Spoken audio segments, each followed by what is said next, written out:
Election में काफ़ी आपकी मेहनत रही, काफ़ी कम मार्जिन से आपकी हार हुई है और तमाम पार्टियां इस बार आपको एमपी इलेक्शन में लड़ाने के लिए तैयार है और सोशल मीडिया में इसको लेकर जमकर भी काफ़ी चर्चा है। टाइम पे आप इनकार भी नहीं कर रहे हैं, एक्सेप्ट भी नहीं कर रहे। असल माजरा क्या है सर? देखिए, ऐसा है कि जो रिसेंटली असेंबली इलेक्शंस हुआ है उसमें मजलिस बचाओ तहरीक को याकुतपुरे से एक साजिश करके वो हराया गया है। और वो साजिश में सबसे ज़्यादा रोल जो है पुलिस डिपार्टमेंट का रहा, जो मेरे को गिरफ्तार करे थे कि मेरी कोई कसूर नहीं था, कोई झगड़ा नहीं हुआ, कुछ नहीं। ऐसे ही गिरफ्तार किया गया था। हमारे रैन बदान इंस्पेक्टर ऑफ पुलिस अपने सीनियर ऑफिसर्स को मिसगाइड किए करके मेरे को गिरफ्तार करे और मुझे जो 4 घंटे लेके जाके south zone task force office में रखे थे। और उसमें यह हुआ कि हम बहुत कम मार्जिन से हारे, वरना मैं एमबीटी याकुतपुरे से जो है 15,000 वोटों से हम जीतते थे हम। तो अब यह है कि जो पिछले 60 साल से एक ही पार्टी का रूल चल रहा है यहाँ पर। सुल्तान सलाहुद्दीन ओवैसी कभी चार मीनार के एमएलए रहे, कभी हैदराबाद के एमपी रहे, उनके बेटे चार मीनार के एमएलए रहे असदुद्दीन ओवैसी, फिर अब वो एमपी है 15 साल से, उनके भाई अकबरुद्दीन ओवैसी। तो ये लोग क्या किए, 50 साल कौम को बेवकूफ़ बनाए, मुस्लिम्स को ख़ास तौर पे जज्बाती तकरीर करना और आपके इस्लाम ख़तरे में है नारे बोलना, डेवलपमेंट के ऊपर कुछ नहीं। आप देखिए ओल्ड सिटी में कोई आपको गवर्नमेंट स्कूल्स नहीं दिखेंगे, उर्दू मीडियम स्कूल तो टोटली फिनिश हो गया, 1 या 2 स्कूल दिखेंगे हर कॉन्स्टिट्यूंसी में। फिर आप जब इंफ्रास्ट्रक्चर की बात करेंगे तो निज़ाम के ज़माने के पानी के लाइन डले हुए, वही निज़ाम के ज़माने के स्टॉर्म वाटर ड्रेन और सीवरेज लाइन्स है। तो 1 किलोमीटर रोड कहीं सही बताइए आप मेरे को जो ओल्ड सिटी में है। सारी दुनिया में मेट्रो रेल आ जा रहा, गली गली गांव गांव मेट्रो रेल आ रहा, ओल्ड सिटी में मेट्रो रेल नहीं आते। तो हैदराबाद को जो है पूरा निगलेक्ट करते गए लोग। और जो भी पार्टी इन पावर रहती है उसके साथ में ये लोग रह के अपना जुल्म बरकरार रखते हैं लोग, और पुलिस डिपार्टमेंट को पैसे खिलाते, लैंड ग्रैबिंग में साथ में रखते बड़े बड़े सीनियर ऑफिसर्स को। तो इस बार क्या हुआ कि दिस इलेक्शन जो कंडक्ट हुआ है 2023 तेलंगाना असेंबली इलेक्शन, इसमें सोशल मीडिया आ गया तो पब्लिक में आम बात बाहर आ गई है। आज पढ़ा लिखा हमारा ओल्ड सिटी का नौजवान भी जो है पढ़ा लिखा है, तो ये नौजवान भी क्या किया, पूरा हमारा पूरा स्टडी कर रहा है नौजवान। तो इसमें आके बड़ा इनकलाब आया। पब्लिक को क्या है, अल्टरनेट नहीं था कभी भी, आज एमबीटी अल्टरनेट दे रही उनको। तो याकुतपुरे में एक बड़ा इनकलाब आया और ये सेम इनकलाब जो है आपको दूसरे असेंबली कॉन्स्टिट्यूंसीज में ये आएगा। कल लोकसभा इलेक्शन होगा, तो ये बात आज का डेट और टाइम के साथ आप लिख लीजिए कि जो इनकलाब याकुतपुरे में आया उससे डबल इनकलाब जो है चंद्रायन गुट्टे में आएगा, उससे और बड़ा इनकलाब जो है बहादुरपुरा असेंबली कॉन्स्टिट्यूंसी में आएगा, चार मीनार में आएगा, ये मलकपेट में आएगा ये। तो आज पब्लिक चाह रही कि they want a change. Old city के लोग चाह रहे हैं कि भाई कल तक क्या था, हम किसको भी वोट दो भाई एमएमए जीतती बोलते थे वो लोग। तो आज क्या हो रहा कि अब जैसा आप देखिए कि वोटर लिस्ट है हमारी हैदराबाद की, पूरे हिंदुस्तान का इलेक्शन एक तरफ, ओल्ड सिटी का इलेक्शन एक तरफ। हमारे कहीं इलेक्शन नहीं होता, सिलेक्शन होता। पहले से 6 महीने पहले सर, इस सिलेक्शन के मैदान में क्या पूरे पार्टियां खालिद खान को मुंतखब कर चुके हैं? ये बात का आप सही जवाब दें। देखिए, ऐसा है कि अब फिलहाल जो है कि जो लोकसभा इलेक्शंस है, एमबीटी तो डिसाइड करी है कि हम लड़ेंगे। अब हमारा साथ कौन देते, हमारे साथ कौन आते, तो जो आना चाह रहे हैं आ सकते, हमारा साथ दे सकते, हम उनका साथ देते। अब कौन आते देखना है, अब हमारा साथ देने के लिए कौन आते। तो ऐसा तो कई दूसरे दूसरे पार्टियों से बातचीत भी चल रही है उसमें।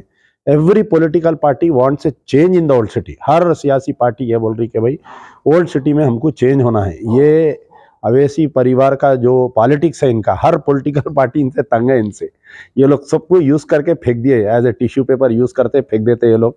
सिर्फ ना कम्युनिटी के लिए कुछ करते, ना जिसका साथ देते कुछ करते ये लोग। कल तक कांग्रेस के साथ थे ये लोग, 2014 में कांग्रेस को दुनिया के गालियां दिए। बीआरएस के साथ थे, अब कब बीआरएस की कब गाली गलौज शुरू करते नहीं मालूम ये लोग। तो ये लोग सिर्फ और सिर्फ अपनी जाति मिल उसके लिए देखे लोग। आप देखिए कि एक आदमी, एक पॉलिटिकल पार्टी के लीडर के वालिद जो है किराए के घर में थे उन्होंने, आज उनका बेटा मुझे जो है असदुद्दीन ओवैसी निज़ामाबाद में एक स्पीच दिए थोड़े दिन पहले, आप देखे होंगे वो, कि रेड्डीज के जो रेड्डीज थे, चीफ मिनिस्टर रेड्डी बना तो रेड्डी कम्युनिटी तरक्की करी। और रेड्डी का जो दादा था उन्हें जो है 100 रुपये कमाता था, आज उसका पोतरा जो है 10,000 रुपये 1 घंटे को कमा रहा उन्हें। राव सीएम बने तो राव की बोल के निज़ामाबाद में वो करे, तकरीर करे, यानी रेड्डीज तरक्की कर लिए, राउस तरक्की कर लिए, पटेला तरक्की कर लिए, हम मुस्लिम कम्युनिटी तरक्की नहीं करे। यकीनन उन्होंने सही बोले, वहाँ तक मुस्लिम कम्युनिटी नहीं तरक्की कर ली, लेकिन अवैसी परिवार तरक्की कर लिया। सर, कांग्रेस पूरी तरह ओल्ड सिटी पे फोकस रखी है और कई मुस्लिम तंजीम में भी कांग्रेस पार्टी से मुलाकात हो रही है, ओल्ड सिटी के डेवलपमेंट के बारे में बात कर रही है। ऐसा इससे पहले कभी नहीं हुआ था, अब पहली बार हो रहा है, वो भी आपके पड़ोस में ही हो रहा है। कहीं इशारा तो आपका नहीं था ये? नहीं, देखिए इसमें यह है कि कांग्रेस, देखिए 2012 में एमआईएम और कांग्रेस का नाता टूटा तो हम जब ही बोल दिए थे इनको, लेकिन कांग्रेस 2012 से 2023 तक टाइम वेस्ट करे। ये लोग क्या सोच रहे थे, असदुद्दीन ओवैसी इज रनिंग है पैरेलल कांग्रेस इन कांग्रेस। मैं आपको एक बात हमेशा बोलता हूँ कि असदुद्दीन ओवैसी जो है कांग्रेस में कांग्रेस है। तो सबसे पहले तो कांग्रेस के जो दिग्गज लोग हैं उनके जहन में ये है कि सुबह का भूला शाम लौट आया। असदुद्दीन ओवैसी एक ना एक दिन कांग्रेस के फोल्ड में फिर से आ जाते, फिर से तायद करते बोल के 2012 से 2023 10 साल वेस्ट करे वो लोग। लेकिन असदुद्दीन ओवैसी से जो कांग्रेस को और जो सेकुलर पार्टीज को डैमेज हुआ, ज़रूरी नहीं है कि असदुद्दीन ओवैसी जाके कैंडिडेट किसी मुकाम पे डालना और वहाँ पर इनकी वजह से बीजेपी जीतना बोल के, ज़रूरी नहीं है। यूपी में 100 कैंडिडेट डाल रही, इन्हों जाके बिहार में कैंडिडेट लड़ा रहे, इन्हों जाके महाराष्ट्र में, अब इन्हों बोलते क्या मैं छत्तीसगढ़ गया, क्या मैं आसाम गया, क्या बोलते। आप देखिए आजकल सोशल मीडिया का दौर है। मैं यहाँ पर बैठ के हैदराबाद में एक स्टेटमेंट दे रहा हूँ, अगर कोई हिंदुइज्म के खिलाफ में मैं स्टेटमेंट दे रहा हूँ हिंदू कम्युनिटी के, तो आजकल पूरा वायरल हो जाता हो। मेरा हुलिया, मेरा प्रेजेंस ही जो है मुखालिफिन के लिए वो है। तो मैं अक्सर एक बात ये बोलता हूँ कि 2024 में अगर नरेंद्र मोदी को हराना है इलेक्शन, बीजेपी को अगर इलेक्शन हराना है, तो ये दो भाई बीजेपी को हरा सकते हैं, ये दो भाई नरेंद्र मोदी को हटा सकते हैं, असदुद्दीन अकबरुद्दीन। ये सिर्फ इतना करना है, इन्हों अपनी जबान बंद रख लेना, इन्हों अपना मुंह बंद कर लिया तो खुद ब खुद ही से बीजेपी हार जाती। इन्हों यहाँ दारुसलाम में बैठ के जो इंटरव्यूज देते, जो छिचोरेपने के जो दूसरे कम्युनिटीज के लिए अगेंस्ट में जो बयाना देते, उससे क्या हो रहा, पोलराइजेशन होकर बीजेपी को फायदा हो रहा, पूरे सेकुलर क्रेडेंशियल्स को। तो कांग्रेस सोचने में थोड़ा लेट कर दी। कांग्रेस जो है कभी भी ऑफेंसिव मूड में, ये एमआईएम वाले Modi is fighting a proxy war with Congress. Modi साहब क्या कर रहे हैं, डायरेक्टली नहीं लड़ रहे उन्होंने राहुल गांधी से, कांग्रेस से, ऐसा छू करके कट मार के असदुद्दीन ओवैसी को पीछे से लगा के उन्होंने हटके तमाचा देख रहे हैं।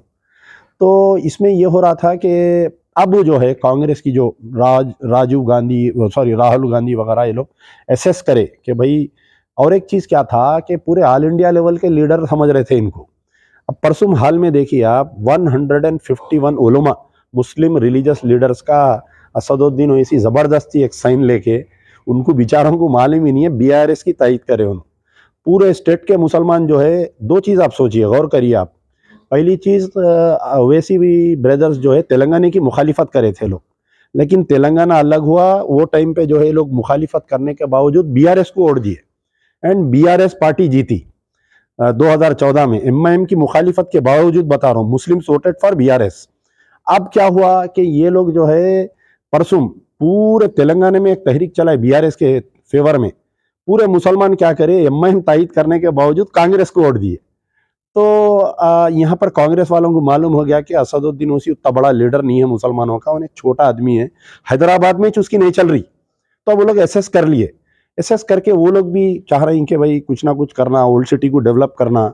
जो पुरानी गलतियां थे वो गलतियों को ये लोग निभाना चाह रहे हैं, वो गलतियों को सुधारना चाह रहे हैं कांग्रेस वाले, कि दोस्ती में ओल्ड सिटी डेवलप नहीं करे, दोस्ती में माइनॉरिटी लीडर्स को डेवलप नहीं कर लिए अपनी पार्टी के। आप बताइए कांग्रेस में आज कौन माइनॉरिटी लीडर बचा, बताइए आप। सर, इलेक्शन के बाद से लगातार आप हैदराबाद एमपी कॉन्स्टिट्यूंसी के अंदर काफ़ी फोकस रखे, और याकूब की बात करूँ तो 24 घंटे वहीं रह रहे हैं आप। इलेक्शन तो हो गया, अब आने वाला इलेक्शन जो है हैदराबाद पार्लियामेंट का इलेक्शन है, ओवरऑल तेलंगाना का इलेक्शन है, उससे भी, मगर ये राज नहीं समझ में आ रहा आम जनता को। नहीं, इसमें देखिए ये है कि मंजलिस बचाओ, आप मेरे वालिद को देखिए कि भाई irrespective of election, irrespective of caste and creed हम लोग काम करते हैं। अब रात के 2 बज रहे हैं, आप देखिए कि अभी भी प्रजा दरबार चल रहा, अभी एक लेडी को हम हेल्प करें। तो हम लोग जो है कि इलेक्शन रहो या ना रहो, हम आवाम के दरमियान में रहते। हम जो है डेली दावतें अटेंड करते, किसी की मौतें अटेंड करते, कोई बस्तियों में पानी आ गया, irrespective of whether you are in power or not, आप पावर में है या नहीं है।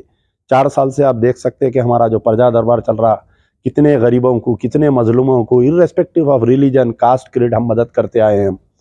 तो ऐसा नहीं है कि आज आप लोग का फोकस हमारे पे हो रहा है, ये हमारी खुशकिस्मती है कि भाई क्या बात है, एमबीटी कोई भी नहीं समझे एमबीटी ते वोट लेंगी बोल के, हर आदमी यही बोल रहा था।